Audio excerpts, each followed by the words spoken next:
parte boa da história da montagem cinematográfica, ela está associada à moviola.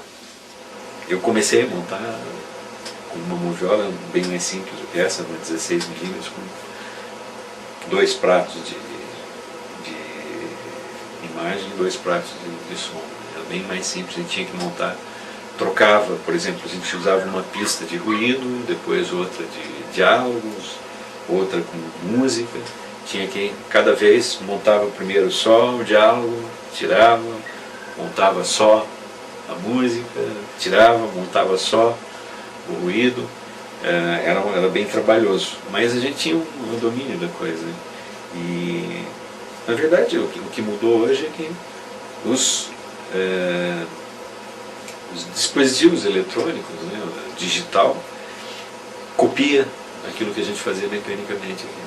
Mas é muito gostoso essa coisa de pegar na película, ela tem cheiro, tem textura, né? Isso aí faz falta.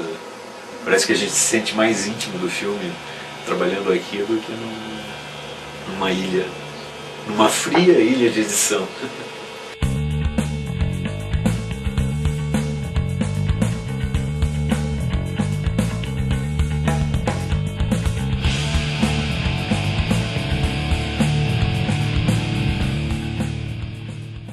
Foi minha primeira montagem em 16. Eu tinha já um começo de Super 8, já tinha montado coisas minhas em Super 8, e aí fiz um curso na Cinemateca, um curso de produção em 16mm, e o Chico Alves, que trabalhava na Cinemateca, ele tinha lá um material filmado, acho que uns 2 anos antes, foi em 79, ele devia ter rodado aqui em 77, provavelmente, e estavam lá as latas, ele tinha captado imagens simplesmente, né? E tinha gravado sons na favela com um gravador desses portáteis da época, tinha uma qualidade péssima, mas era o que ele dispunha e fez. Então foi lá com preto e branco, rodou, e não sabia o que ele ia fazer com aquele material. Aí alguns comentavam, pô, o material está muito ruim, ou coisas. E aí ele falou, ô Meirelles, eu sei que você tem jeito aí para montagem, gosta disso. Você quer experimentar montar, ele usou esse termo, experimentar montar o Margem de Belém. Aí, bom, estamos aí, né? Louco para fazer alguma coisa no mundo. Aí assistimos junto o material, vimos tudo e tal, ele falou as ideias que ele tinha a respeito, e falou, você acha que dá para fazer alguma coisa? Não, claro que dá. E acabou ficando um filme assim bem honesto, ele tinha até, tem ainda hoje, né, alguma coisa até de moderno ainda hoje. Né? E aí ele escolheu a trilha que ele queria colocar, fez lá a transcrição de som das coisas que ele tinha gravado, ele já tinha transcrito, eu já estava mexendo. Depois entramos com as músicas, e aí ele mandou fazer os letreiros, fechamos o filme, acho que ficou assim, foi a primeira experiência aí em 16, né? Acho que foi muito gostosa, muito boa de se fazer.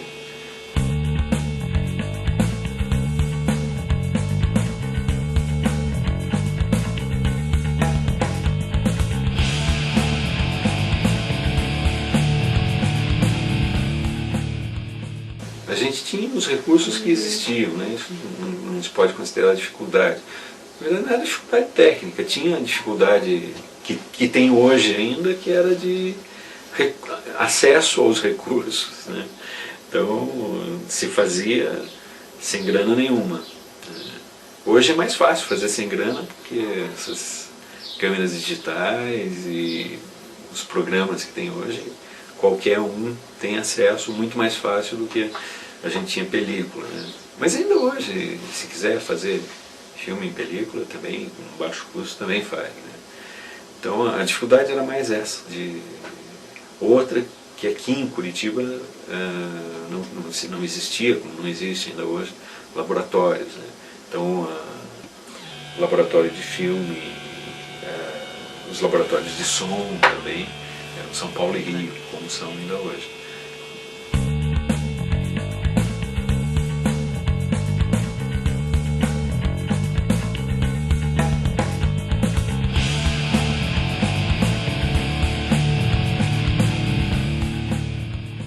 Olha, de montagem foi exatamente o mesmo processo. A gente montou aqui, nessa moviola, a gente montou a japonesa.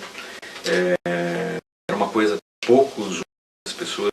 Hoje, muito raro, é quando eu estava montando na todo mundo assim. Limitação para montar em moviola, porque do som feito dessa forma antiga perdeu muito. O som hoje melhorou bastante, mas com uma metodologia que não dá mais para trabalhar assim. Primeiro, não tinha som direto. Nós não usamos som direto no japonês. Segundo, na hora da gente fazer a transferência do material para digital, o telecine, a gente chegou à conclusão que o preço da gente fazer um copião, e depois até usamos o telecine, mas usamos o telecine só do copião montado, o preço dessas coisas eram melhores para nós, não diretamente o preço disso, né? A composição disso com as outras coisas eram melhores para nós do que telecinar todo o material filmado e editar numa ilha. Por quê? O acesso que a gente tinha à ilha de edição profissional seria através de algum dos laboratórios.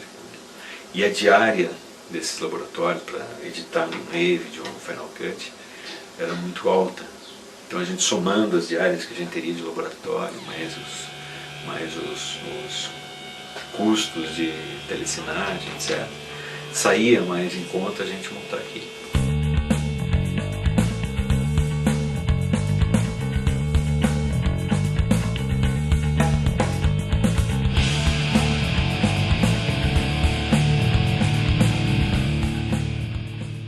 Essa moviola aqui, ela tem uma história muito interessante. Ela era um dos maiores montadores brasileiros, talvez o maior. Esse cara é daqui de Curitiba, mas começou a história dele de montagem, acho que no tempo da Vera Cruz ainda.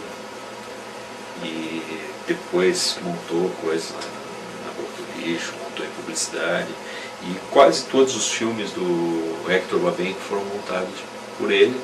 Uma boa parte nessa moviola aqui. Talvez até tenha aí guardado. E aí, quando ele migrou para o digital, ele doou isso daqui, que na verdade ele fez uma doação para os cineastas de Curitiba. Ele tinha muita amizade com o Nivaldo Lopes, então ele passou a ser o responsável por ela, né? Inclusive depois, eu não sei se até citar ele, eles deram nome para essa sala aqui de Sala Mauro Alice. Deve ter talvez uma lata em algum lugar aí, que veio junto, na época que o Babenco estava fazendo o Brincando nos Campos do Senhor. Então tem uma lata aí que tem uns testes de maquiagem do Tom Berenger, que ele se transformou em Pele Vermelha no filme, né? E aí tem uma série de testes de maquiagem, então deve estar por aí em alguma lata dessas.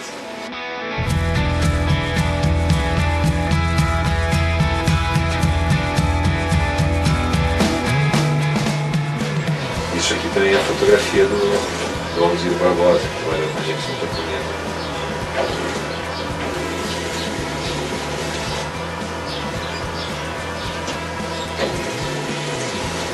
Passando bem lento.